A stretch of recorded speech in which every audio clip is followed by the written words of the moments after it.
No, we're making labor replacements. But the labor replacements doesn't mean those people are just, in the trash pile of our economy. If we succeed, there'd be no first line customer support humans, right? There might be humans in the second line support, but the entire role is eliminated. I think we'll look back to the 2025 year and say, yeah, actually, that was really pre-software almost because of how ubiquitous it could be. Meet Jonah McIntire, CTO and CPO at NASDAQ-listed company Trimble.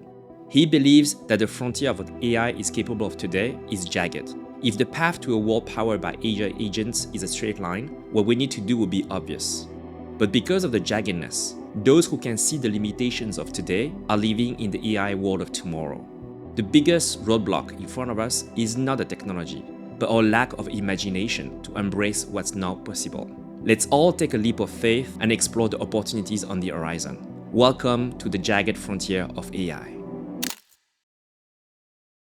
Yeah, Kiel, today I think I'm really excited. We're going to have a chance to talk to someone I think very special. I like to call him the Ben Thompson of LogTech, the Hamilton Helmer of logistic data platform, or the Michael Porter of the trucking industry. So this is a very, very special guest. Well, Bertrand, but how do you know about Jonah in the first place? So actually, it's interesting. So when I first got into logistics at the beginning of GSBN, I didn't know as much about the industry, and I read a couple of articles from Eric Johnson. And Eric Johnson from GOC keep referring to some other great writer of logistic tech. And that's actually how I first came across Jonah. And then also when TradeLens shut down, Jonah wrote a very caustic article explaining why he felt TradeLens shutting down was kind of the right thing. And then that's how I discovered his blog post. And I listened to his marathon 3-hour podcast with Martin Beskima in 2022, I think. And I recommend this episode, 3 hours, talking about logistic platform. And my favorite part was part number 4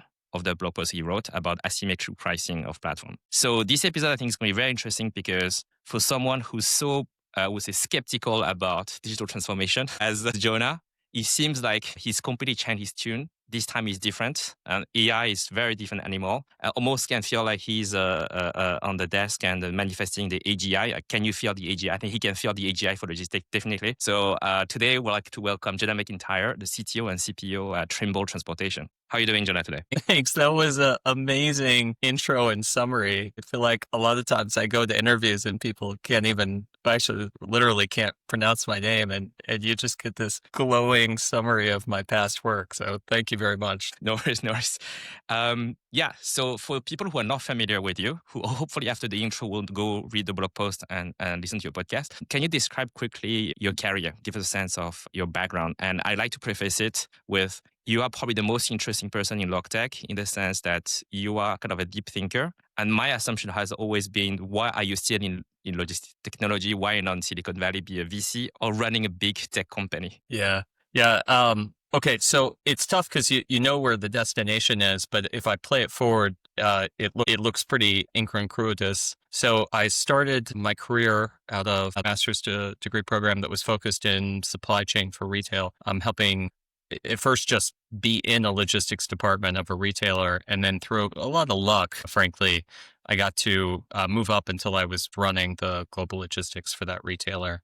Then I went to Manhattan Associates and I helped them launch new business units in Asia in particular. So I was in Japan, later than China, and then later Singapore. Then I went to Panalpina, which at the time was like 4th largest logistics company in the world. They since much reduced, but they were, I wouldn't say they were at their peak. They were probably a little bit past their peak, frankly, but they were still feeling, pretty confident in themselves, and they wanted to build out internal technology for their kind of top 100 customers. So I helped them with that in their product management area. And then I started my own company. Me and my co-founder, we identified one of the interesting use cases of cloud computing for logistics tech, and we built a product around that. I would say we didn't really even get to building a company because it was acquired very quickly. It was acquired within 18 months by GT Nexus. Yeah, so it was pretty fast. We could talk about what that experience was like, but I think I would summarize it as just, we were bootstrapping. We were 18 months in when somebody offered to give us so much money for it. It's just like, it seemed natural to say yes. I think Now it would be a different story, but at the time it was, of course. So then I was part of GT Nexus. We sort of split. My co-founder went to their engineering department. I went to their pre-sales consulting. Then I was as part of their sales leadership. We eventually sold GT Nexus to Infor. I left to start a new company, a startup again, this time applied AI to the logistics procurement space. This one was slower, so this was not 18 months in, I sold it. I also had a better conception of what staying longer in the startup meant in terms of like developing a larger business. But eventually we did sell that business to Transporeon in 2021. And then from 2021 on, I was in higher and higher positions inside Transporeon, leading product and engineering. And eventually we sold Transporeon to Trimble, and then now part of Trimble Transportation. I've got, at present, I have about 1,300 people under me. I lead all the product and engineering in the Trimble Transportation area. It's about 1 in 9 of the people at Trimble overall. Trimble's NASDAQ-listed, $4 billion US revenue-ish run rate. So that's me. I hope that wasn't too long. No, it's great. It's great. I think when we're preparing for the call, at first I want to maybe talk about platform and the thing, your magnum opus from before. I was like, actually, you know what? Maybe just focus on the AI.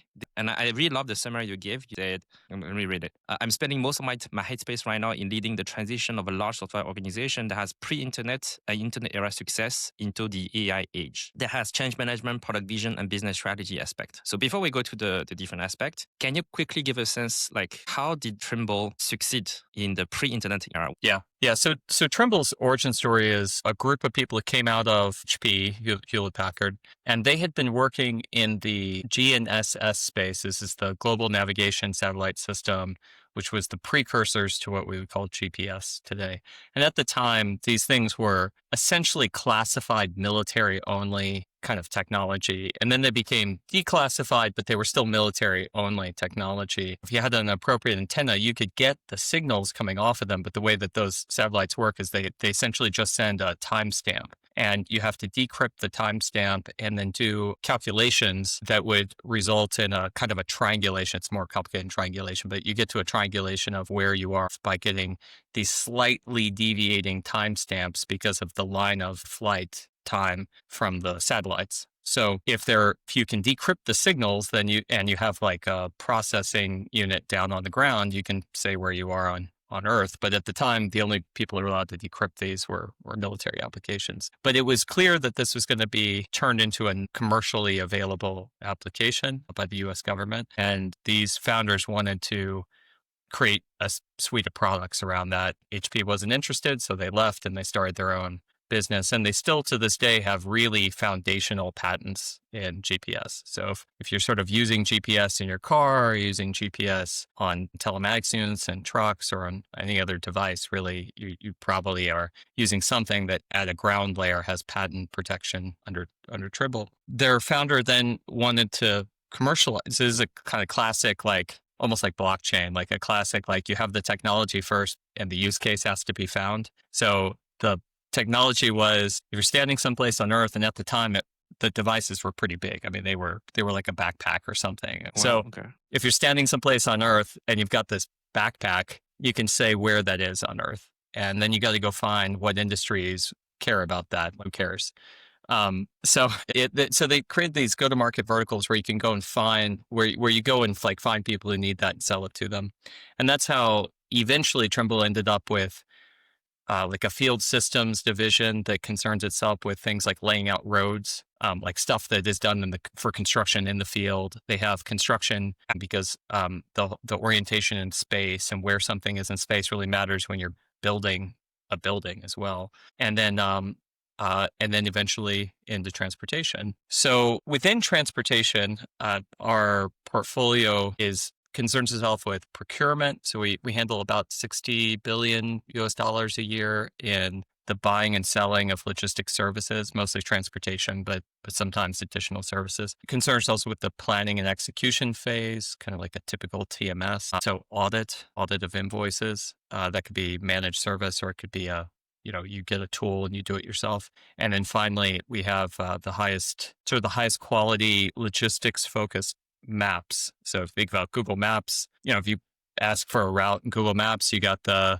want to drive a car, I want to take public transport, I want to bike, I want to walk, but there isn't one that's like, I want to move a 13.6 loading meter articulated trailer with a certain height. Like that doesn't exist. And so you get different routes, right? So you need these really meticulously maintained and developed bespoke maps for the logistics industry that'll also tell you things like where the ingress gate is. And you have to circle the whole site. That alone might take another 20 minutes. So the real detailed information about how long do people queue and wait, where's the ingress, where's the egress, where's safe parking while you're moving around, like all those are elements that the maps provide. So that's kind of what we do. And so just to be clear, so this is mostly in US or it's global? It's global. It's about 40% of the revenue is earned in Europe, 40% in North America. And then the remaining 20% are a little spread out. We have some business in South America. We have some business in Asia as well. I think that in the coming years, there's more appetite to expand into those regions than there has been in the past. Very cool. Hey, Zach in the editing room here. I realize that 76.8% of you have not yet subscribed to the Schelling Point. If you could just hit the subscribe button down below, it will really help us out and keep producing content like this. Thank you. Now back to the Schelling Point. And how about Africa? Is there anything in Africa? No, there's some of our customers like Nestle, for example, they do business everywhere. So might be a bit of procurement, like procurement of services or invoice auditing or some things, but the core revenue generating products aren't, the volume's not there in Africa. But I think the distribution does map pretty well to where people are spending money for logistics technology. Right. So we're a little underweighted in Asia, but otherwise, if you look at where's, $10 a budget spend, it's a lot's in Europe and US. I see. And Jonah, it was interesting how you mentioned that technology came first with GPS and then the product sort of was found. Yeah. And now we're in a similar situation, right? So now we have AI coming in, right? How is it different from a change management perspective compared to, let's say, past 10 years? Yeah. The GPS story is interesting because in part also, I guess if you go back a step, why the military developed GNSS, they had a clear need. It sort of reduces or in some cases eliminates fog of war type effects of where are troops, where are targets, where are things.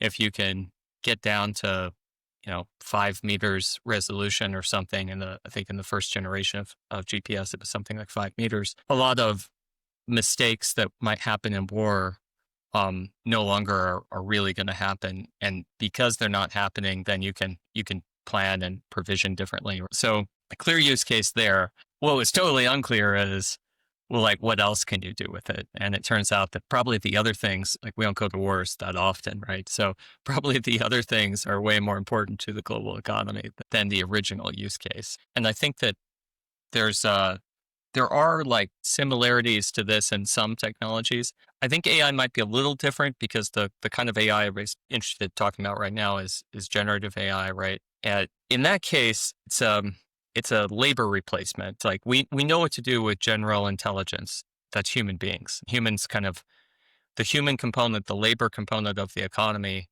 only really does two things at scale, and that's move things around with our hands and think through things with our minds. So if you can, to the extent that you can make generative AI have enough common sense and learning on the job and these like components, then make it a labor replacement. We know exactly what to do with labor. Like we can plug that in. The struggle is that right now it's more of like a savant. It can be amazingly good at some things, and then in other places it's a complete miss. And so there's still this period of time where if you put in the effort and if you have a correct understanding of the technology, you can use it as a labor replacement, but it's not immediately obvious to everyone how to do that. So it's like everyone knows how to use ChatGPT. They don't know how to use generative AI to replace an entire class of workers in their company or in their customer's company. And that difference between those two means that being clever at about this technology has a real first mover advantage. Yeah, I think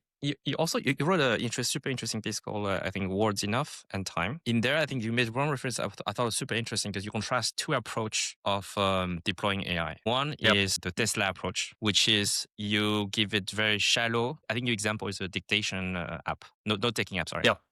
And the other one is a Waymo, is very, very deep, but then it's very restricted to only certain area.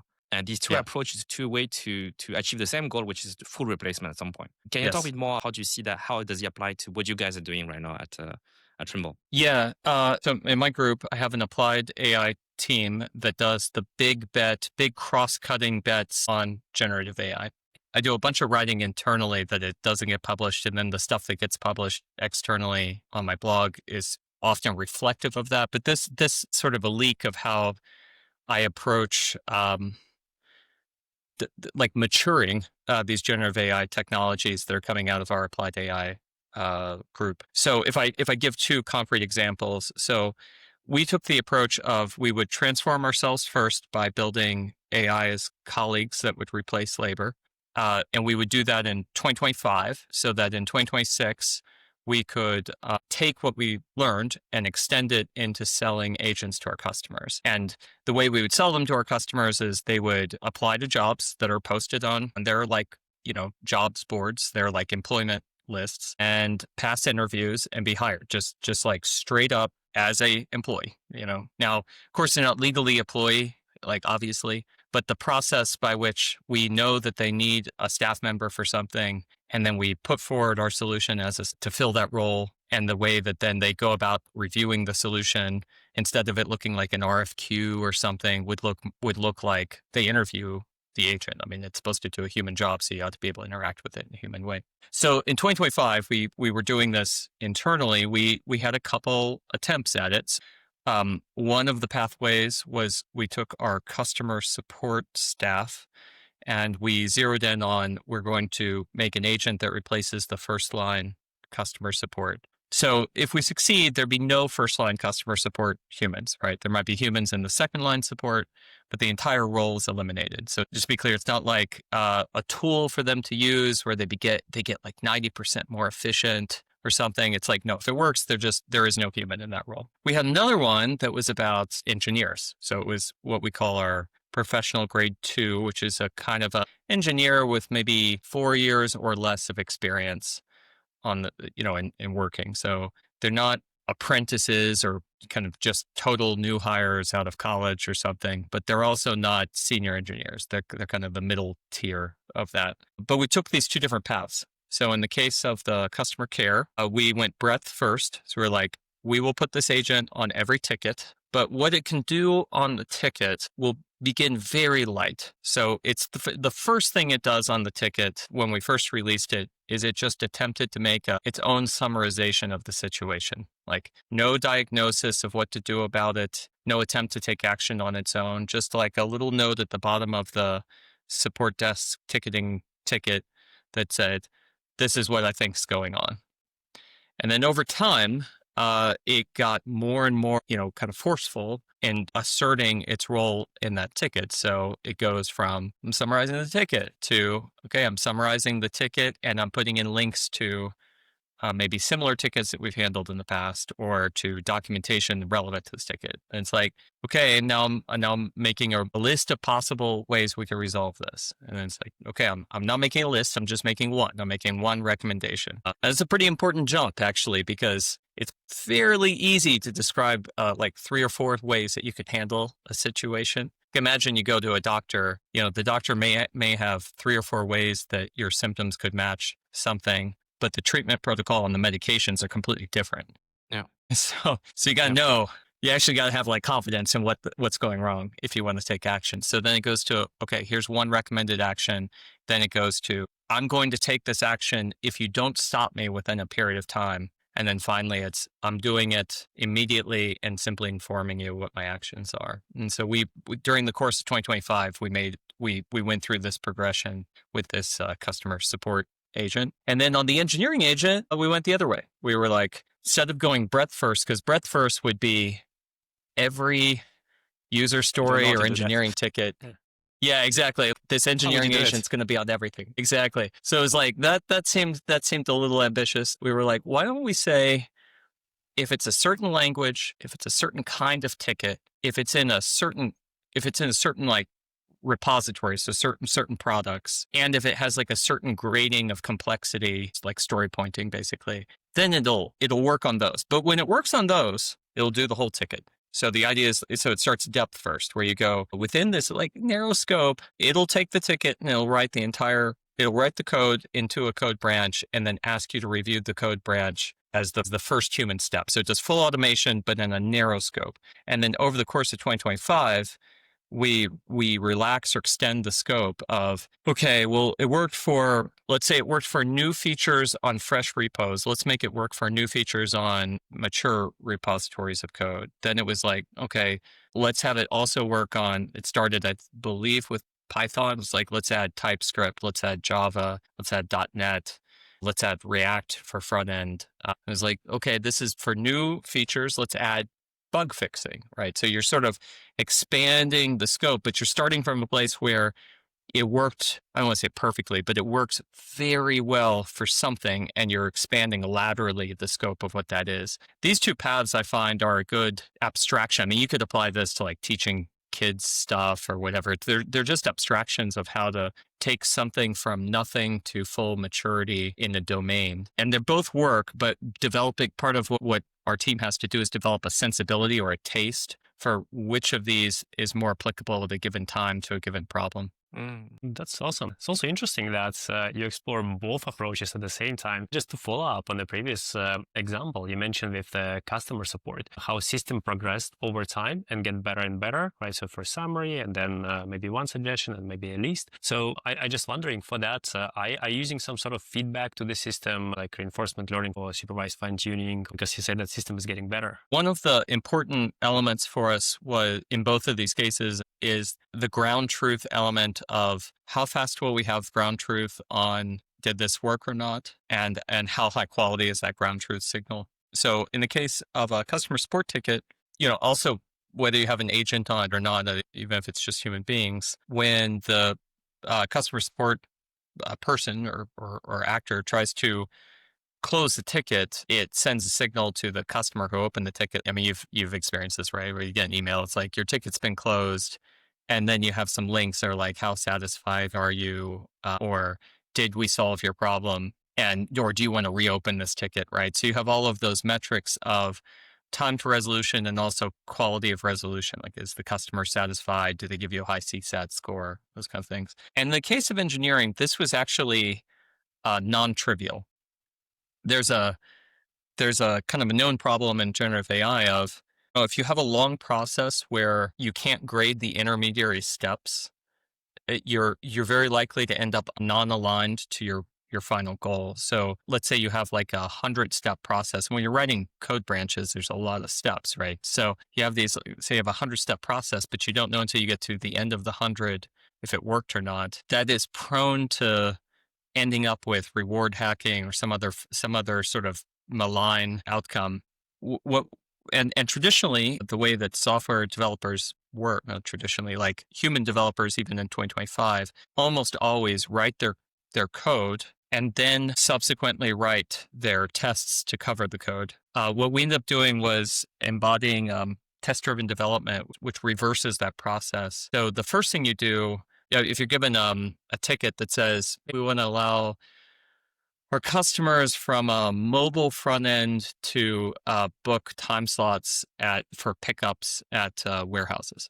At the front end, before we write any code, we first write a suite of tests. They begin as logical tests, like non-code related tests. So they're things like, well, they shouldn't be able to pick dates in the past, or, well, they shouldn't be able to double book a slot past like the capacity of that site, that kind of thing. And then those are converted into code. Now you've got this envelope of code tests, which along with the rest of the code tests for the product form ground truth. So if you think about this, I think about this as an envelope, because inside the envelope, you have this black box of code. Like, I don't care what code gets written by the AI as long as it passes that stays within the envelope of tests. So what's interesting about this approach is that we're already finding that it makes more sense often to simply regenerate the entirety of code from a given area than it does to try to edit it. Because as long as the new code passes the same test as the old code, its actual particulars are inconsequential. So in that case, ground truth is the test envelope. But we had other places where this failed. I mean, it didn't all work out. Like we tried to make a kind of product management strategist type role, type agent, and ground truth was really a struggle in this one. There's way too much kind of taste in terms of being able to see, is a product strategy good or not? And as a result, we abandoned that one and moved on to other ones. Is it because for the product one, is it hard because it's hard to sometimes to define what's a North Star metric? Because it's a combination of different parameters. Yeah, the North Star metric is actually more of a given. So when I look at my product portfolio, I look at 4 possible North Star metrics, more or less based on their place on their growth life cycle. So if they're pre-product market fit, I want to see win rate. Like I'm like, you got this new product that you're really excited about. Cool. Show me that if you take it out from behind your back and you show it to 10 people, that like 6 of them say, hey, for real, I want to buy that. So it's win rate at the beginning. Then it's year-over-year revenue growth, right? If you're in growth phase, that's the metric that matters the most. When you get to kind of maturity, you're really looking at some version of like net churn, net revenue churn, or the last one is profitability, right? Your kind of rule of 40 type metric, which combines your growth rate with your operating income or EBITDA margin. Yeah. And so usually we can, that one's easier. That one's more formulaic, like depending on where you are in your growth curve, one of those 4 is going to be the most appropriate. What is harder is like, let's say in product strategy, you had a choice between, I'll try to give you a real example. So let's say we have a choice between selling our current generation TMS with a right to switch within the next 12 months to our next generation TMS at the same price. Okay, so that's option A. Option B is we offer them a 5% discount from the current generation TMS if they switch right away. Now, playing out all the what ifs, like how does a competitor respond to that? Does this confuse the customer more than clarify the action that we prefer? Should we always table this, or should we give this as like an option to the sales team that they get to decide on a case-by-case basis if they table it? Like these are the nuance of product strategy where there's just not ground truth. I mean, honestly, you just have to trust in somebody's taste, and we eventually, yeah. I feel it's almost like a AI poker. It's a lot of information you don't know. You don't know how your competitor is going to act on it, and therefore it's not solvable this way. If you can restrict the space of possibility and the reaction, you can model the other behavior. I think it's solvable, but because it's too complicated, that's the main reason. Okay, I get it. Yeah. It reminds me of the difference between Go and chess, where, with chess, you start with all the pieces are visible, and through a game that's dominated by like very, very specific turn-by-turn reactions and attrition, because you're constantly eating up each other's pieces, it concludes with a decisive victory. And even when it doesn't have a decisive victory, one or the other, it ends then because both sides realize they're kind of too exhausted to achieve a decisive victory. Whereas Go is like, it's just possibility at the start. The board is empty, and it's incrementally revealed through a process of addition, basically. And you're fundamentally, instead of eating up each other's pieces, you're sort of establishing boundaries of space that can or cannot be entered into by the opponent. And at the end, you end up with something that is much more, it's not a decisive victory. Most Go boards at the end, you really actually have to be a pretty good player to even know who won at first glance. I mean, you can count the pieces, of course, but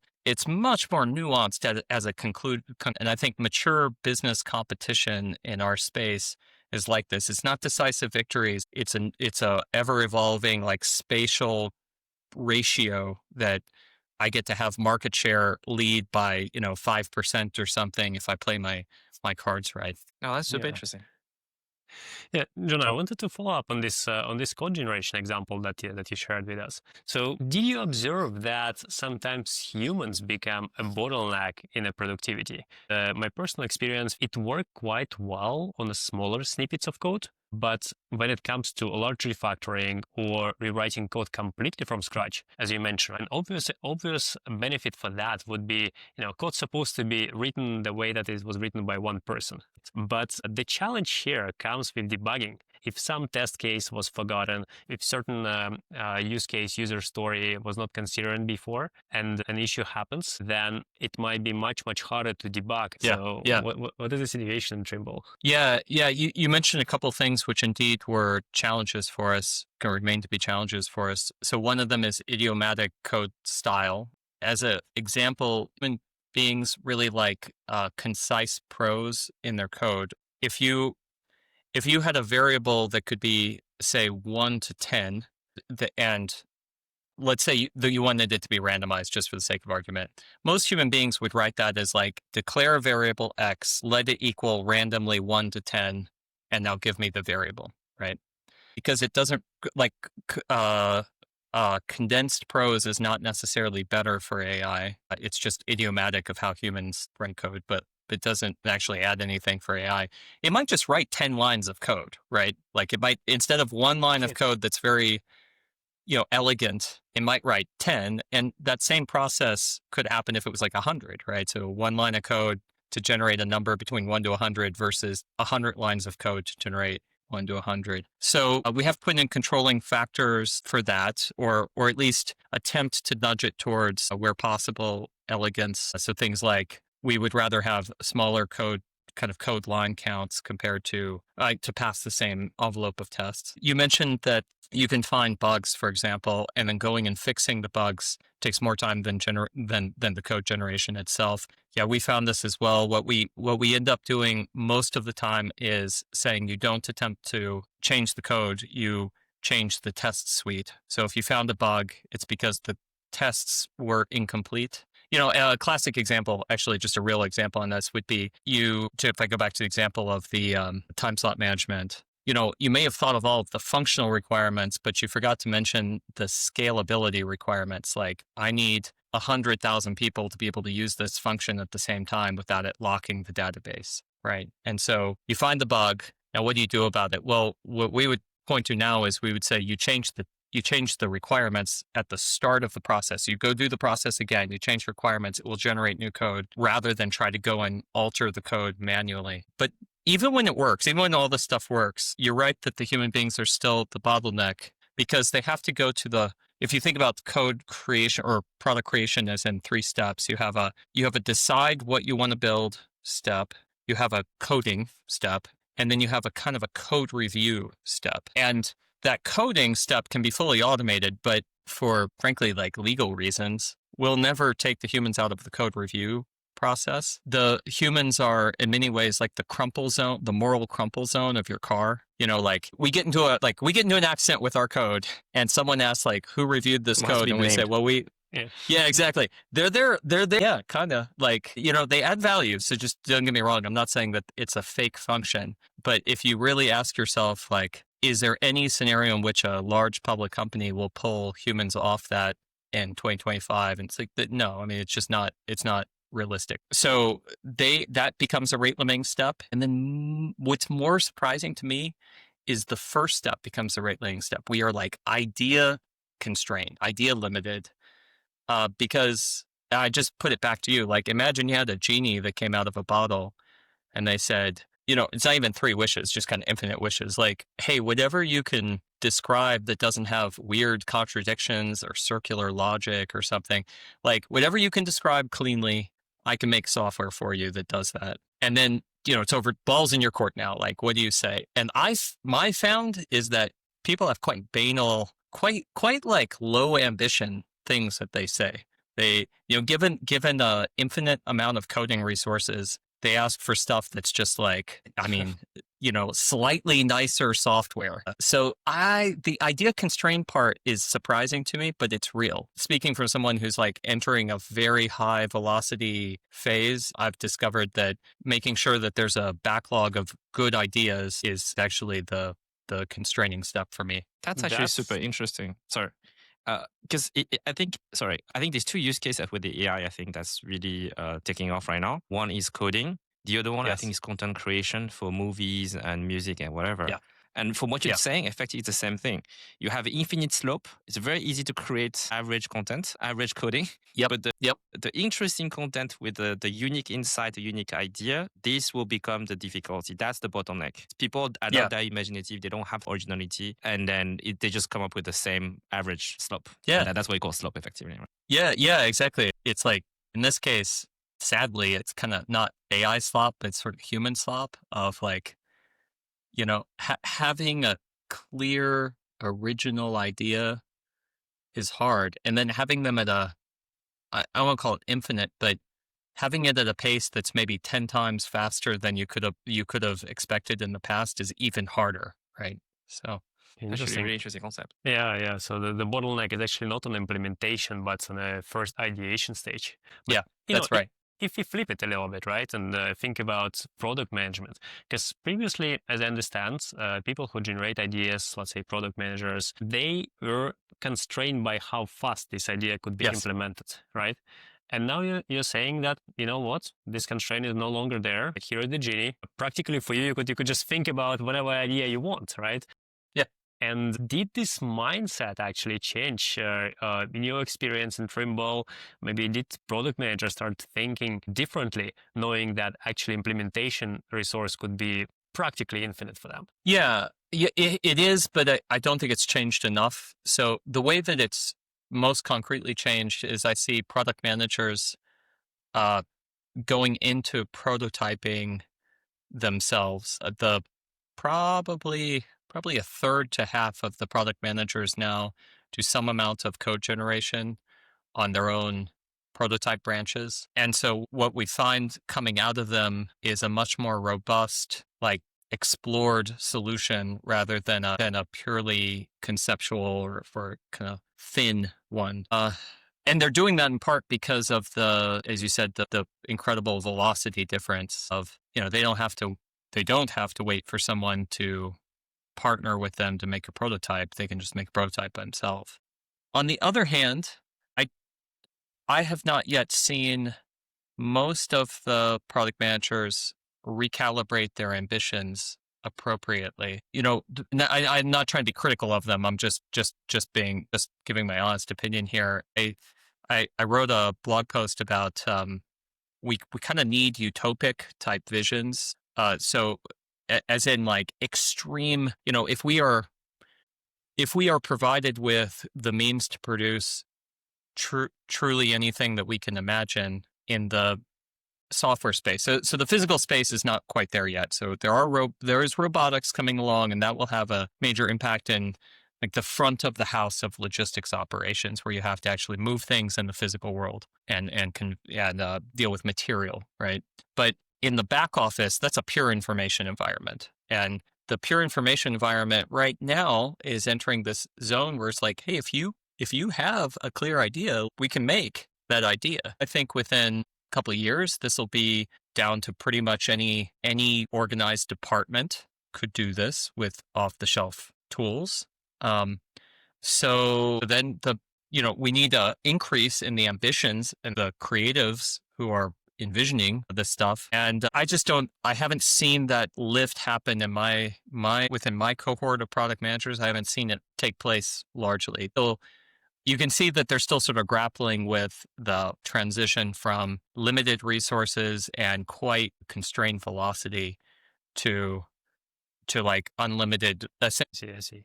Would you say that actually changing mindset is the larger bottleneck here rather than actually adopting to a new way of creating products, so to speak, agents? Yeah. And to be fair, the frontier of this kind of AI is very jagged. So it's something that you would imagine to be the same level of complexity, for example, is in point of fact very challenging. So you could have something where I'm trying to think of a concrete example, but you have something where you envision one product and it's just made for you. And then you have something where you envisioned another product and you think it's the same level of difficulty, but there's some element of what you've asked for that is too complicated for the current state of generative AI. and it doesn't work. And that jaggedness is an important element of it's why right now there's an opportunity if you're head, if you're sort of understand the space better, there's a business opportunity for you in a way that doesn't exist if the jaggedness was gone. If everything was equally possible and if progress was at a dependable rate, that would be more like Moore's law, actually, where you can just see this line going into the future and hey, a year from now, it's going to be a certain price for compute. And a year after that, it'll be a certain price for compute. It's not like that. It's the pathway between now and the future really matters because of the jaggedness. Like, to give you like two concrete examples, some of our solutions need to deal with video. Like a truck driver may want to start a video and walk around their truck and have the AI confirm that they've strapped down or loaded the truck appropriately so that it's safe as like a step in their process. So in order to do that, you got to be able to process video. And when you're processing video on something like that, you probably should have an innate understanding of physics.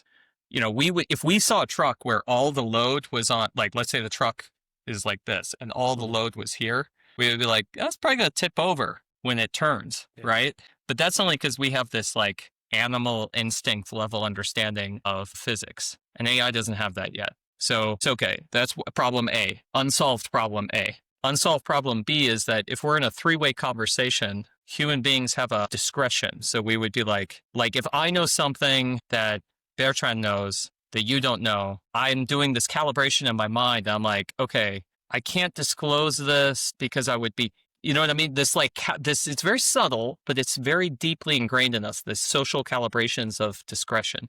And AI doesn't have that either. Now, that's the jagged frontier. But the interesting thing about the path dependency is one of these is going to be solved before the other, right? So they're not going to be solved at the same time. And depending on which one of them gets solved first, you get a different, in the midterm, in like the next 6 months or 12 months, you get a different kind of opportunity set for AI. In the first one, you would go more towards like physical like video-based AI. And the second, you'd go more towards the back office, large-scale social interactions. And having a taste for this is where like understanding the jagged frontier and having a taste or an opinion of what's going to happen in sequence gives advantages to companies. Yeah, that's super interesting. I think, as you said, this uncertainty is what makes this space interesting, right? Because if everything is certain, you know exactly which one, then it's just a matter of execution. And I think there's a lot of smart people, right? Everybody knows this, just dedicated resource, I think it's going to work. I want to double click the discretion that you mentioned. And I think you wrote this piece, Delphi knows, but won't tell. Right? I found that super fascinating because when you describe these problems, I didn't see that at first, but immediately I was like, okay, that's basically negotiation between parties, right? And the concept of bluffing, right? Yes. Today, you have to do that, right? It's like, I'm not going to disclose my information. For instance, if I ask for a load, I'm not going to tell you my full size, because if I give you my full size, maybe you'll take my offer to someone else. Therefore, there's kind of this poker game that you have to play. Okay? I'm never going to trust agent with the full information because he's going to be dumb. He's going to disclose everything to everyone, broadcast my information out there. Not workable. And then actually, before the call, we're discussing this with Kira also. I say, hey, how would you solve that today? If, let's say, the only thing we can think of is you need to restrict information technically, because you can never fully trust the agent to not find a way to get the information. So it cannot be in the system he has access to. Then you build a completely intractable problem. Yes. Yeah. And it presumes if you try to treat it like a real example people do this with is like your real estate agent. If you're buying or selling a house, the textbook example of an agent principal relationship is that the principal doesn't always give the full information set to the agent, because then the agent cannot disclose or otherwise, kind of make a mistake with it. So you may know that you're willing to pay more for a given house, but you tell your agent, hey, my max price is this, go negotiate on my behalf. And knowing that you're always going to be able to come back in the second round, they'll bring you a final offer or something, right? So you sort of reserve for yourself an information set which is different from your agent set. And that's with humans, right? The challenge with that example, that toy example, is that presumes that you know who the agent is going to go negotiate with. So you're loading it up with information specific to one counterparty. In the real world, where if you're going to make powerful, useful agents, they need to be able to handle like unscripted, unexpected encounters, in which case this methodology of basically like creating an agent specific to go represent you in one encounter is not very fruitful as a direction. I find this like discretion problem. I mean, we face this right now. One of our agents, another agent that we built internal, is kind of like I would describe as like a 25-year-old, very bright, very energetic assistant who can just go do stuff for you, right? So you ask it to go do stuff for you. Yeah, it's like a gopher. Yeah, you can just have it go do stuff. But we don't yet allow it to go into group chats. So it can go into single chats with us. I mean, like in Slack or in Google Chat, like in the tools that we use, you can have a single conversation with it. But we don't yet allow it to go into group conversations because we haven't been able to find a theoretical base to secure this discretion. It's funny because it seems like when I mention it to people, I can see the reaction to me is kind of like, this is really in the weeds, And I'm going it's not in the weeds. Yeah, I can totally imagine that. We all have the group chat where everybody else is in the group chat except one guy. Yeah. There's always stuff like that. So this is the behavior, this is human behavior, it's very natural. But the agent wouldn't get it, right? Yeah, totally. Like how many conversations have you had where, let's say there's 3 or 4 people, you and one of the other people know something the others don't, and you can't disclose it, but at the same time, you also can't just pretend it doesn't exist because that would lead you in the wrong directions. Like a classic example I have all the time just in my role is I'll know that there's a problem with a given employee. They're on a performance improvement plan. They're going to quit. They've already quit, but it's just not been announced yet, whatever, right? And then I'll be having a conversation with someone else and they'll be going like, hey, should we invite Steve to this meeting? Now, if I ignore the information, I'd be like, yeah, let's invite Steve. Like his role is definitely on this. If I disclose the information, I'm like, well, Steve's out, so it doesn't matter. Like I wouldn't invite him. But you can't do either of those. You have to do this discreet, like you find a fake reason why you don't invite Steve. Yeah. Yeah, exactly. Steve's, that'd be great, but Steve's actually, I think, really busy. He's gonna be on vacation. He's got vacation coming up. So let's just do it without Steve, and then we'll include him in the next one, right? So, like you can, and also what I just did was intentionally misinforming somebody. So, do we really want to program our AIs to like have good intentional misinforming? It's like you're in this zone that's very tricky to navigate. Also, one of the challenges with that, if some information is disclosed, right, to let's say LLM, it's very hard to unlearn. You could not just remove that data, right? And there is technically, if people know how to do prompt engineering, it's possible to extract everything that the model was learned on. We have a set aside team for AI safety, and to your point, like once you have an exfiltration pathway, which is like, for example, once your AI agent can send an email, like that's an envelope, they can fill it with information and get it out of your company, as an example. And once you have an input pathway, which is where like any way at all that you can put information that the AI has to process, doesn't have to be even a direct message. It could be like you write a document and put it in a server someplace, and then the AI agent, when it stumbles across it, is like now reading a bunch of instructions, essentially. So when you have these two things, you have some way to feed information and you have an exfiltration pathway, you've got the ingredients necessary to kind of hack out information, to your point. And that is also very challenging. And if you, now just take it a step further, it's like, well, if you've programmed in discretion, what discretion ultimately means is like not full disclosure. So now you've got an agent that has a tactic. In other words, it can mislead humans. So it gets even harder to trust that if you ask it a question like, did you do this, that you're going to get a correct answer, right? So, really challenging. Before the call, we're thinking another scenario that's interesting. Because I mean, as you know, I come from a trading background, right? Sometimes in banks, your people embed some secret stuff in Excel spreadsheet, so that if they get fired, they don't maintain Excel spreadsheet. Sometimes the thing's gonna blow up, and then suddenly the risk management of the bank's completely going kaput because they don't know what's going on. And I'm just thinking, little time bombs and stuff. Exactly, that scenario can so happen if you embed discretion. It's like, no, there's no time bomb in the code. No, Steve hasn't given me any special instruction. It's fine. That's actually the scenario. Yeah. I mean, we had a moment where, because the more powerful the AI gets, the more requisite the safety has to. So one of our agents, this personal assistant agent, at one point I realized like, okay, this personal assistant has access to all the documents that I have access to. and it can do things at a really inhuman scale. So if I ask it to, it could go like into every one of my Word, Excel, Google Doc, Google Sheets, PowerPoints. Like it could go into every document class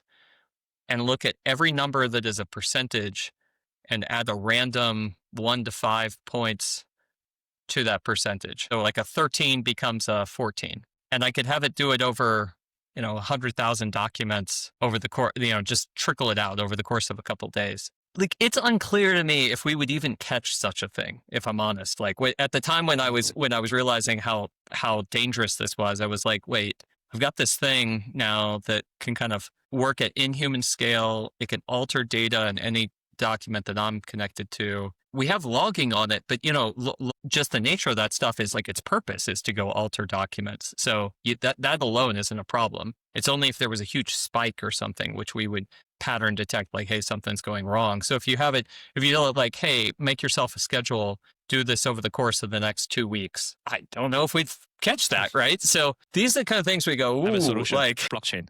yeah. No, that's super interesting. Yeah, actually, I'll double click on this thing. I don't know if you read this piece also from a VC called Jerry Newman. He wrote this very good piece on Colossus. So I think the piece is named "Why You Won't Make Money in AI," and he compared AI to containerization. And I thought that was such an interesting linkage of the two. Yeah, like race to bottom. Yeah. But the point he made was super interesting and I want to get your sense on that. From his point of view, the big winner of containerization, I think similar way to AI, would be the people who are not focusing on reducing costs, but on creating value. So basically always focusing top line, not on the cost reduction. And I think we have this conversation right now. It feels like a lot of things is like, I don't have to have the customer service. I don't have maybe as many programmer, but like, how do you see that? Do you agree? Do you see, because I think you kind of hinting at that people don't have more ideas, which means you don't create more value. Just like I don't do more stuff. Yeah.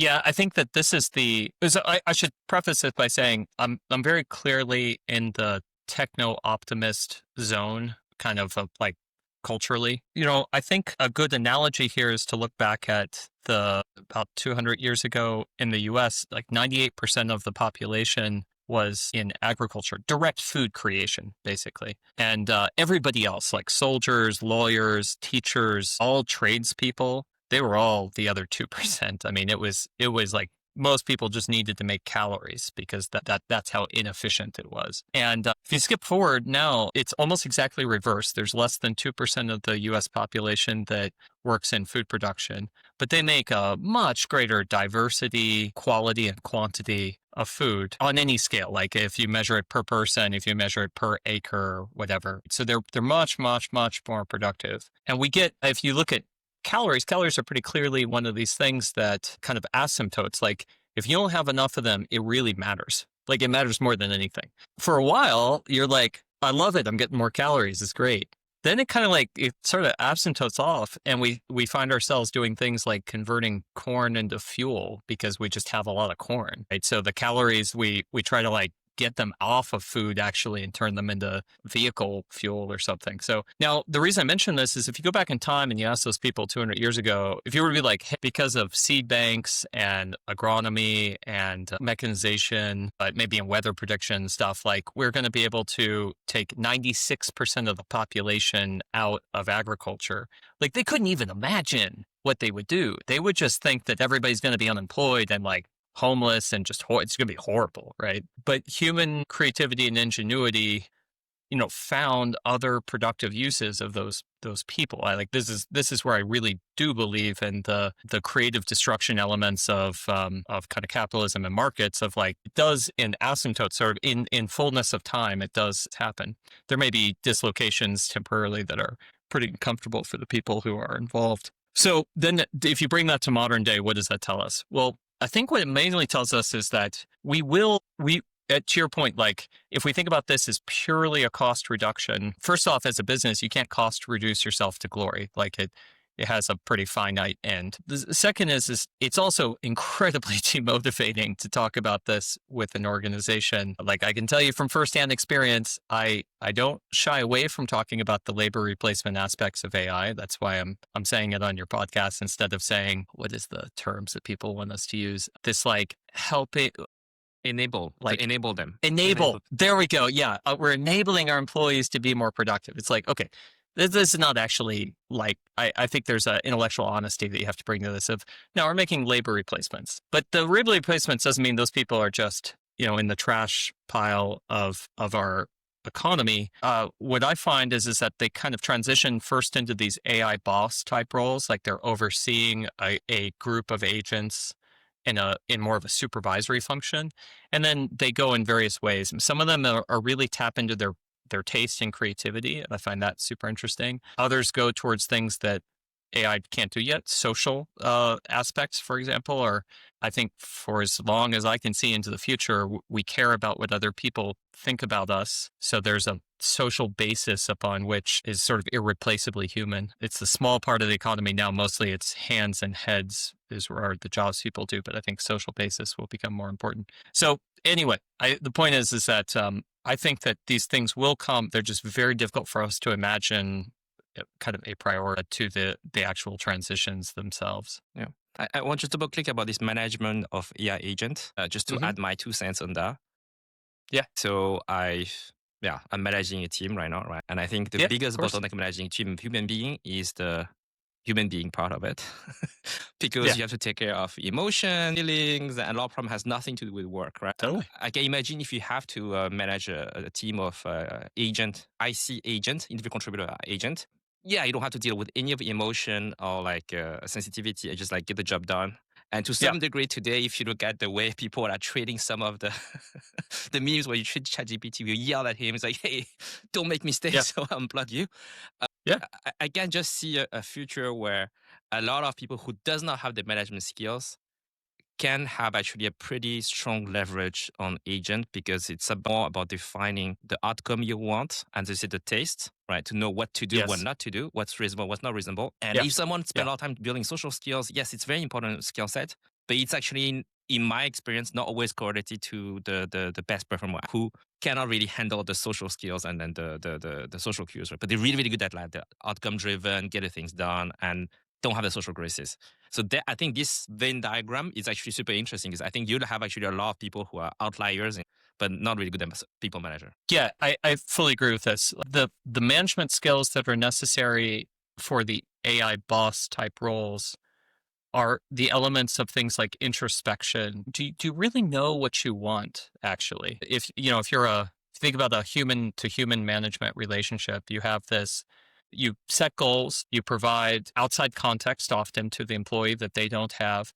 You collect information from them to appropriately share it with other people. So you provide context to others. You act as like an information gateway. You performance manage, and you kind of coach to better behavior. So only that last one, the coach to better behavior, is actually different from the others with an AI boss type role.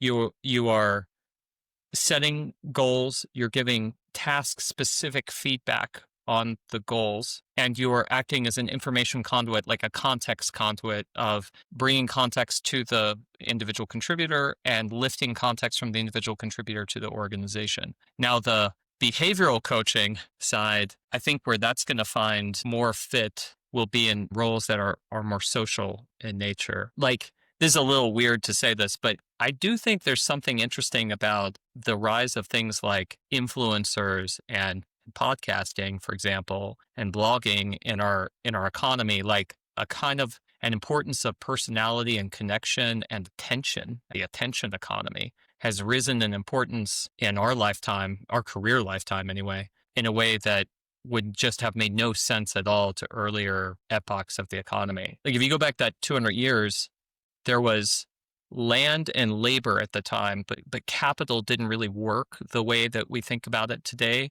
because 200 years ago, there wasn't really capital improvements you could do. So if you had a piece of land and you don't know anything about irrigation or agronomy, and there's no machinery and stuff, there's really very little you can do to make the land more productive. It just is what it is. And same thing for like the labor, making an object, making shoes or something.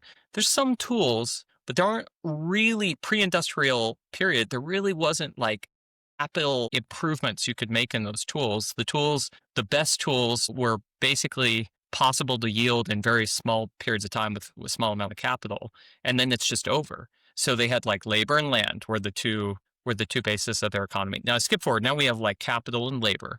And I suspect in the future there'll be something that's different, and it might be like human attention and capital, where like the labor element maybe goes down because both the hands and the head element of like robots can do the physical and AI can do the intellectual, but human attention, like the time of another human being, still has some innate value to it. So yeah, no, 100%. I think that equals what you're saying, right? So if suddenly we don't have to do all those jobs, you don't have the commandery, then what are we gonna do? And it feels like effectively we'll have excess of time on our hands, right? So one thing, I agree with you, the podcast, I think, is a phenomenon where we see actually people start to compete in the realm of ideas. Yes. Kind of like a certain frame of reference, how to think about things. Yeah. And right now we have the first generation, right? The people who are the most interesting are the comedians, the athletes, the the actors, right?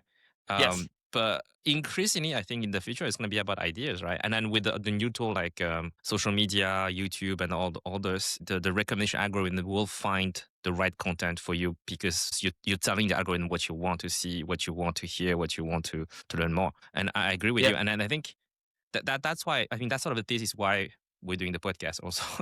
Also because I'm a terrible writer, so I can't write like you do on Substack. And video is easier to talk. I can't talk and reasonable ideas. And I think that's something that most companies haven't necessarily understood yet, is in the future, they may actually be competing the world of ideas, not purely about the brand, the product they're making, but also the idea they gel with to recruit people, to talk to the customer, to explain what they're about, and to explain what ultimately they're trying to do. That's actually the new world we're competing in, feels like, and the very early innings. Yeah. I just wanted to maybe like switch gears a little bit and think about like building on top of that, right? So we mentioned 2 points. So one thing is that AI helps companies, people, individuals to be more productive, but also overhead on communication is going to be reduced, right? Yes. We're going to have more and more workers, which are, let's say, AI agents, right? Thinking of sort of business models or how companies approach this new reality, would you see that companies will opt out to build things internally more rather than external products? So what are your thoughts on that? Yeah. So the short answer is yes. I think that right now software is quite a difficult and precious thing. It's difficult to make. It's precious in the sense that even though it feels like the world might be drowning in software, in point of fact, like when you want a solution to something, oftentimes there really aren't a lot of good options for it. Like I think we'll look back in time and say that to the same extent that if we look back and say the 1980s, there really wasn't that much software available. There were a lot of things that were done without software because for lack of it being available or economically viable. I think we'll look back to the 2025 year and say, yeah, actually that was really pre-software almost because of how ubiquitous it could be. And I suspect that the whole package of like unit economics and what makes software attractive as a business are in the process of fundamentally changing. One of the ways they'll change is that it's just going to be cheaper and easier to make software, right? So some people make it in-house, other people will, the same degree, maybe you don't make like a document editing system, but you just get it for free. You get a document editing system more or less for free from Google or Microsoft for a very nominal amount of money, and then you make your own documents. It might look like that. You get some sort of software factory for a nominal amount of money, and then your company just produces whatever software it wants for itself. And we could easily be heading back into an era, that's one of our thesis actually in our applied AI group, is that we're heading back to an era of build to order, where instead of trying to make a piece of software and then get great great profitability as a software company comes from like loading up more and more customers on the same code base. Because every time you add a new customer, it's not like you add a lot of cost. Like the code base is already done. But in the future, I think it'll be much more like we ask people, hey, what is it that you want exactly? When they tell us, we just make it. Like we may literally make it in the call. We may make it like on the fly, depending on what they're asking for. But I suspect that it'll head more in that direction because one, that makes just them happier. And the second is that I don't think that there's a big unit economics difference in the future between the two models. So you're better off, in many ways, you're better off just making something that people want, that you know they want, than trying to squeeze them into a box that you created for somebody else. Now, what it means for a company like Trimble is like we ask ourselves like very seriously, okay, in the future, if everyone can make software, like why do we have a right to win, and why do we have a right to earn a profitability that isn't just the average capital, like cost of capital rate in the economy? And I think there are a couple of things. I mean, the first is brand. So just because you can get software created by anybody doesn't mean that there isn't a premium paid to somebody who's like 40 years old and NASDAQ listed and like stable, right? So that's the first one. Second one is there's a cohort of problems in which being connected to a network is what matters. So if you think about something like LinkedIn, I could probably go generate a LinkedIn-like experience already right now with the tooling that we have. But you're on LinkedIn because of the other people on LinkedIn, and you can't really fake that. That's right. That's not generated. And then the third is similar. It's data. So there's a class of problems where like we earn like a double-digit percentage of our revenue comes from data products where we package up anonymized data about the market because people use us to, say, procure logistics services. So if you're asking questions like, what does the average person pay for this service?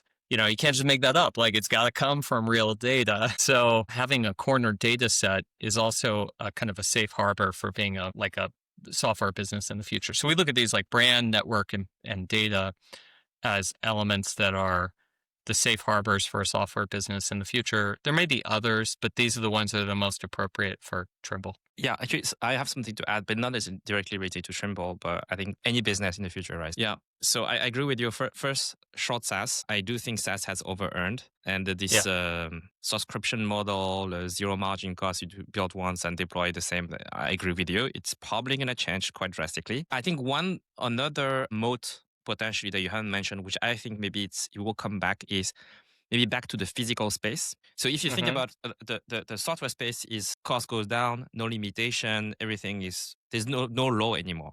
The physical space still has law, meaning if you want to provide service, you still depend on the physical space, then there potentially still some moat in the ownership of the assets. So that, I think that could potentially be another moat. Quite strange, because today we say the physical doesn't matter, everything's software. But maybe we'll see a back with physical actually owning the assets actually will make a difference. And then another thing that you said, which I think is 100% true, the network will matter, but with one caveat. I think it's not just about the network, but it's also, it's like we're selling ourselves, blockchain, in the sense that if truly we have those optimized alignment between entity, right?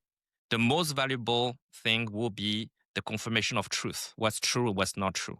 Because if your automation of agreement between parties and it's not handled by Jonah or Bertrand or Kyo, but by a bunch of agents, this verification, this agreement, this auditability will become key. And who will make this agreement easier to track, to instantiate, will have the most power. Now, the question is, how do you charge for that? How do you think? That's a separate question. But I feel that's also another thing where it becomes quite important.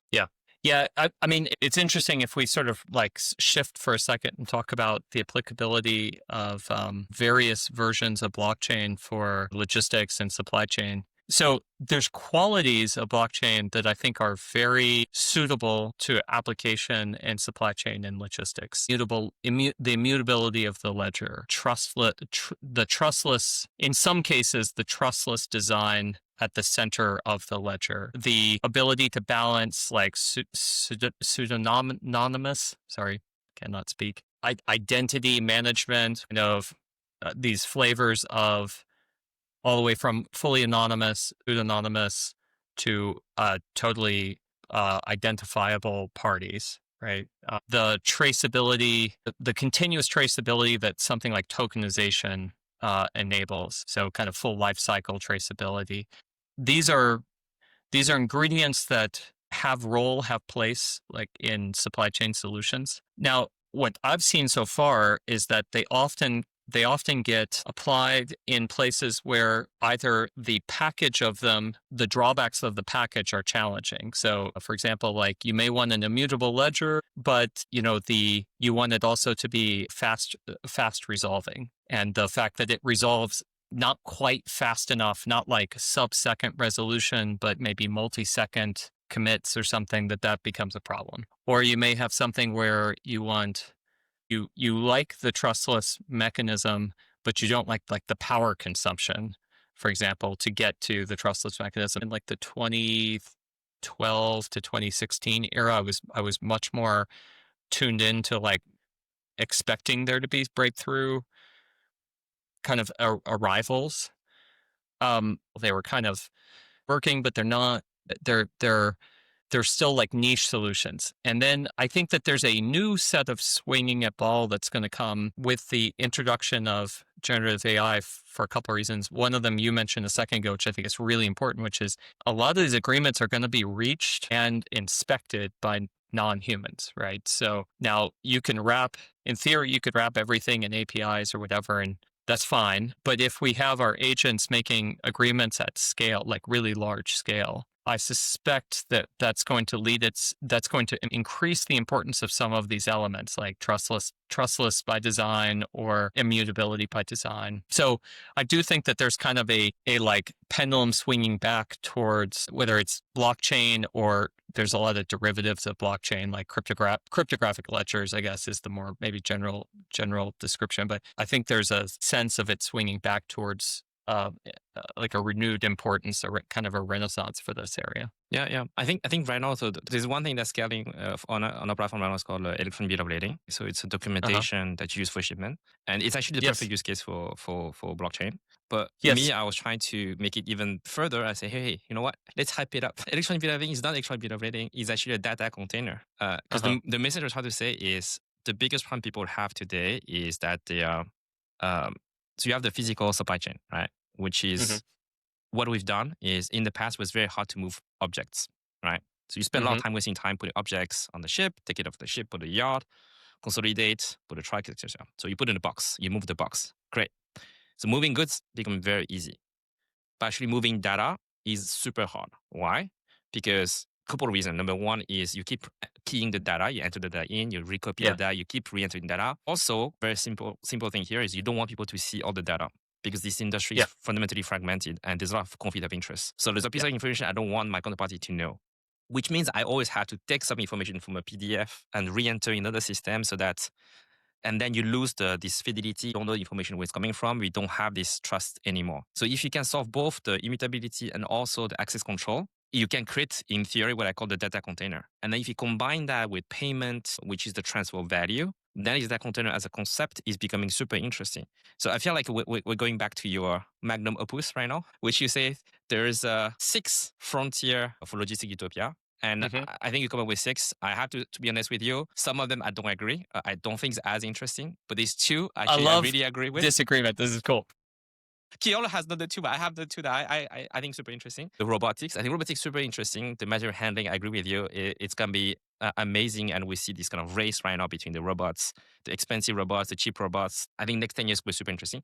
But the one that's, to me, the most interesting, which is sounds the most boring in your description, is the procurement settlement. I think this is the most interesting part because to me, all the planning coordination, we can figure it out. It's like, to me, it's just optimization problem, right? Which we have math solution. But the procurement settlement is game theory, plus also the sense of verification. If someone betray me, how do I audit? Like, this is, I think, the meat of it. This is really interesting. So I don't know. Do you have to rank these 6 frontiers? What are your favorites? Yeah. So to be fair, I had a colleague who mentioned that I omitted ecological impact. So kind of sustainability / ecological impact as a dimension. And that's probably, that's a fair addition. I saw that in energy, actually.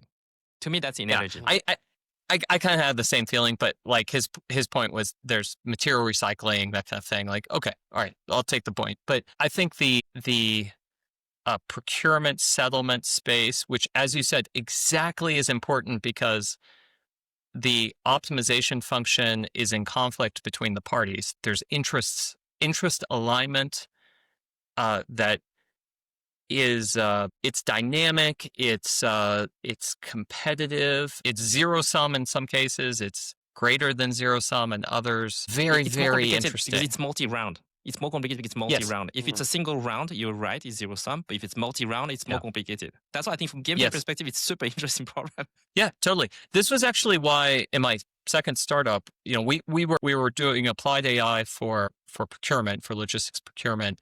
This is before generative AI, so this wasn't like chatbots or something. This was really about applying game theory to the procurement process. And I find so is in terms of AI, it's the branch of AI called symbolic AI. It's like it's the same stuff that you do when you're building game playing AI, that it's got a goal, it's got an understanding of what are the allowed moves. You can kind of score the game. To your point, you get different results if you treat it as it's a one-round game versus I'm going to play with these people for a long time. I've been through twice in my career. I've been through watching how people treat companies as they go through bankruptcy, and that's also really different. Like, I remember, you guys remember Sears. There was a company called Sears, and I knew a guy who was in supply chain at Sears. And at one point, he's promising his logistics providers, like, because they're like, hey, are you guys going to be able to pay my bills? Yeah, no problem. So eventually he calls them in. He's like, now you may have seen we just declared bankruptcy. I'm not going to pay you those old invoices. Like, those are gone. Now I can pay you the new ones, because now that we've gone through bankruptcy, now we filed bankruptcy, basically there's a shield, there's like a dividing line, and like we're still operating. So I can pay your new invoices, but the old ones are gone. And like he knew that was going to happen, right? And there was another one where I saw an automobile manufacturer that was going bankrupt, and their suppliers at one point just said like, yeah, I know. Their suppliers were like, hey, I know you're on the rocks, so I need like cash up front. When you place a purchase order, I won't start working on it until you give me the cash. So they give them they start, for their key suppliers, they start making cash, kind of cash payments at order time. Then later, when they contact the same supplier, like, hey, we're missing our axles or whatever you're supposed to send me. And they were like, yeah, I know you gave me that cash, but you're going bankrupt. And like, I may have to give this cash back. Like, that may be the case. Maybe in the future, part of a, settlement or whatever, I have to give this cash back, but you're not going to be around. So I took your money and I'm selling, my capacity to your competitors. Like, so the game theoretic, like, is real. Like, it's like, whether 100%. You're going to exist to have another game with me changes my optimum behavior. And so I fully agree with you on that. Okay, drop the mic. Sorry, that's what I was to say. Kilo, you can ask your questions. No, it's great. Yeah, I like how here is like, alignment of parties, but also information is not complete. Totally. Yeah. Because the other places like planning, you have this straightforward like optimization function, which we want greater and greater degrees of optimization, but there's a staticness to it. Whereas with the game theoretic of negotiated outcomes is just fundamentally always susceptible to a novel strategy or a change of interests or something. That's what makes it intellectually the most interesting space. It doesn't have like a closed form solution. A lot of the optimization stuff, like even when there are approximations because of limits on computing power. We know that in theory, there's like a closed form optimal solution to how to load a truck or how to route a truck or how to route a fleet of trucks, or, kind of how to use a rate database to get things shipped through multimodal routes, inventory levels, like all these optimization problems, price point setting, all this stuff. Even when they're very difficult to approximate the optimal solution, we know that there's fundamentally an optimal solution, and that's stable. Game theoretics make it so that there isn't optimal solution in alignment between parties with differing interests. So, and the interest may be fully aligned even in a unit of time, but because of what we just described, where like our future alignment is not fully aligned, then you could have degrees to which that's brought into the present, and it turns into distorted, interests. So, like for planning, the only like a question or a curiosity I had is that it seems that those approximately perfect solutions could be found either with approximation, or let's say, for example, for container storage in a ship or goods in a truck. Yeah. Enforcement learning works quite well. Yeah.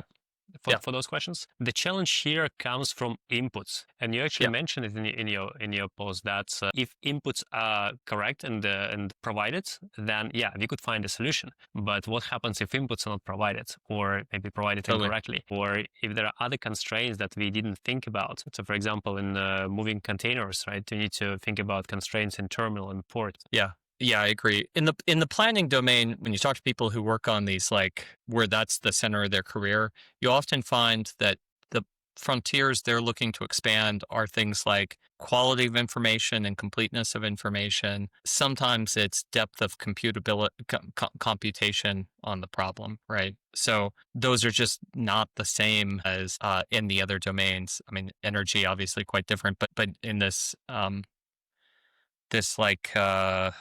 procurement, provisioning, and settlement space where you have to strike a deal, you have to strike an agreement.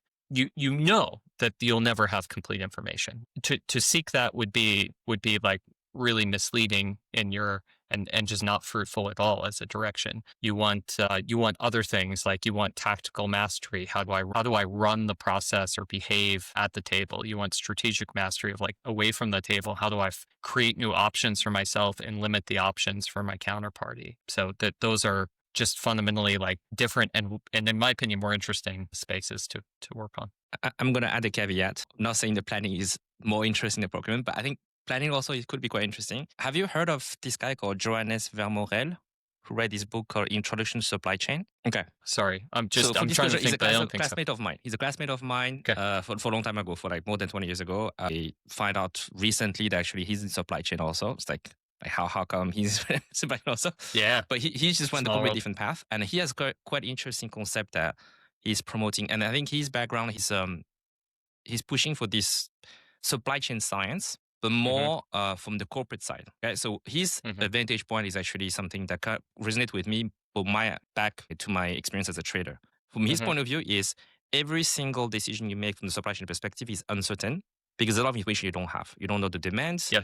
The demand is based on your price, right? Depend the competitor, etc. Yeah. So the best outcome you can hope for is basically managing a certain outcome with a sort of a curve, right? So the distribution of the outcome. So therefore, for him, planning is actually not the science of making very precise optimization. Rather, it's optimization on the constraint where the output is the distribution. Because it's a sensitivity. I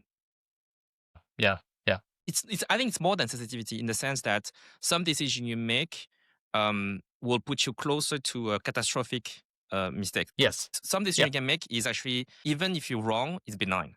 Yeah. And that I think is super interesting because then planning is not purely optimization, but is also adding a dimension of stochasticity, which in the current environment actually is super relevant with the Red Sea, with the COVID. I'm not saying someone had a probability ahead of time, say, okay, a pandemic hitting globally is going to be a 5% probability. I don't think anyone had that. But once information starts to show up, okay, we have this potential lockdown, this country, then we have to revise the probability estimation for a lot of things. And then the decision you're making is on this distribution curve. That's actually how you train as a trader, right? When you make a decision, you never know really the outcome is going to happen. What you're hoping for is some distribution of outcome that you're hoping for, and you're managing according to this. Market can go up, market can go down. You know how to react depending on this. So planning is never a full science of pure optimization. It's more managing the risk. People do that intuitively, but then what he's trying to push is for more mathematical modeling. So it's very geeky and there's tons of math and looking at all momentum, but whatever. But I think as a concept is quite interesting because that's another way to think, that's maybe another frontier for supply chain logistics, right? Yeah. It's interesting because supply chain, so if we move up from like logistics to supply chain, has so many possible inroads as a career. You have people who come in from the technology side. You have people who come in from the product development design side. You have people who come in from finance, like the financial flows are very significant in supply chain, from logistics, like material management, etc. One of them that is almost diametrically opposed to what you described is the Six Sigma manufacturing type of basis where their whole mindset is like fight. Yeah, exactly. Fight this like probabilistic, stochastic nature of a process, do battle with it until you get it down to extreme minute variations in outcome where you can, you get to the first 9, the second 9, and the third 9, and you're sort of marching towards like I have dominated a process which fundamentally is erratic, gotten it through various control steps. I've gotten it down to nearly a deterministic outcome. And then to your point, like that works, tradition works well in a closed form environment, like a manufacturing type environment in which the 4 walls enclose a space. Everything that happens within the space is defined by somebody. And you can, even with machinery or processes that have a probabilistic nature, you can control them, basically master them down to a small, narrow window of variability. You're describing coming from a place that is like the world is uncontrollable, right? It's outside of the 4 walls, and there you won't be able to narrow down the base probabilities. So what you have instead is this like reaction, like how do you anticipate and react for these things, knowing that they can occur? Like the Suez Crisis either happens or it doesn't. Like the tariffs either happen or they don't. You can't control those, but you can choose a course of action which is more or less, the output is more or less sensitive to the inputs of those, and therefore your distribution, your sort of return on risk or something is calibrated correctly. It's a shame because in financial markets, if you're a good risk manager, you make money, you get paid for it. Yeah. If you're in supply chain and you take good risk, your CFO is not coming to you, great job, you managed supply chain really well, here's your extra bonus. It's like you've done your job. Yeah. Right? That's the biggest difference I see. So if you can manage risk correctly, you always go to finance and not managing supply chain. But from a prime perspective, I think supply chain is as interesting or as varied in terms of exposure you have to take. Yeah. I think I think you're right on both fronts on kind of what domain, how do those domains treat risk? Is it opportunity or threat? And then also what personality types are drawn to which ones, and then the sort of the trade-offs that are nature. I mean, in finance, when people sort of mistake on risk, you hear about these blow-ups, right? In supply chain, when they mistake on risk, it's like they screw up the other functions in their company's ability to deliver. To some degree, I see this in my own business of the difference between, we have some parts of my portfolio that their strategic imperative is all about momentum. When we talk about taking risk there, it's just understood to mean like risk for upside gain, right? So it's their perception of risk is upside driven, right? And then others are like established businesses whose imperative is renewal of that business. Like if you're already number 1 in a market, go down, right? Your perception of risk is different. It's like, so what am I going to go from 50% market share to 55? It's like the imperative is don't lose the 50, right? Like risk means downside risk. And so the regulator those just lead. Yeah, exactly. It just leads to like really different behaviors, and it draws in different talent types, and Okay, great. Thanks a lot. Kira, do you have any more questions? Sorry. No, I think it's great. I was just thanks. I think it was a super, super interesting conversation. No, it was great. Fun. Really enjoyed it.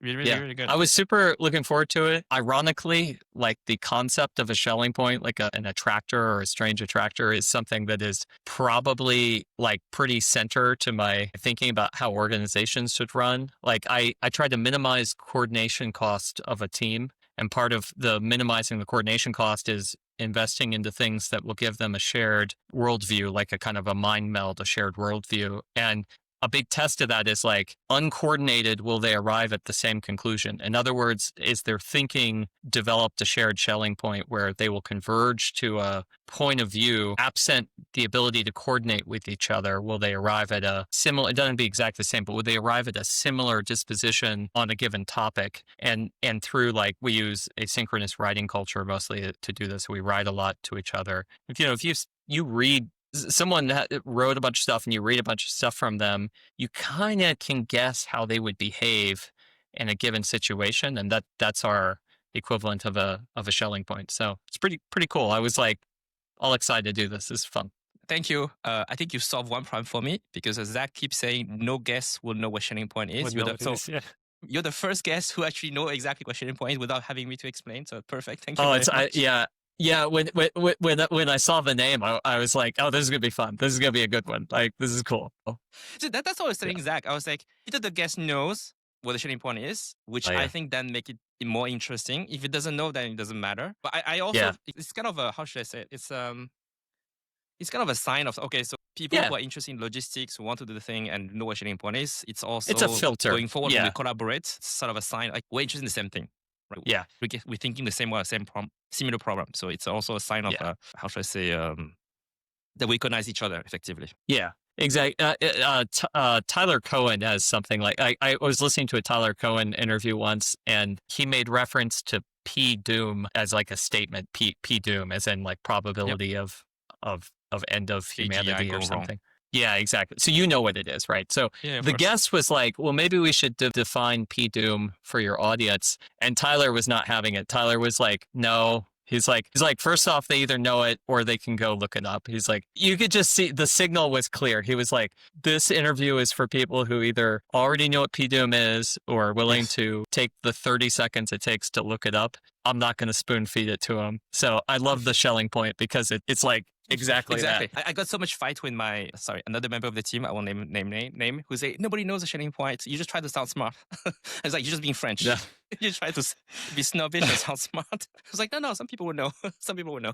Yeah. Or if they don't, they look it up. And then when they look it up, it either clicks for them and they go, because in other words, I mean, you have to learn Schelling point at some point, right? So that you either, I mean, I think I learned it in like graduate school. It's been a long time, but you either clicks for you and you go, oh yeah, interesting concept.